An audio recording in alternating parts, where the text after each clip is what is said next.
Kohúty, sliepky, ale aj moriaky sa veľmi radi hrajú s gulatými vecami, napríklad s loptou. Začnú do nej kopať, ako keby hrali futbal. Sliepky poznajú 24 druhov kotkodákania, ktoré používajú na komunikáciu a varovanie pred predátormi. Všetci pokladáme sliepky za sprosté zvieratá bez rozumu.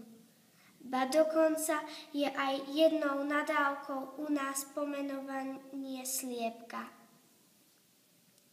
V roku 2003 žilo v chovoch až 24 miliárd jedincov tohto druhu. Kura domáca pochádza z kury divej, ktorá pochádza z oblasti Indie alebo juhovýchodnej Ázie. A to znamená, že kura nie je Slovenka.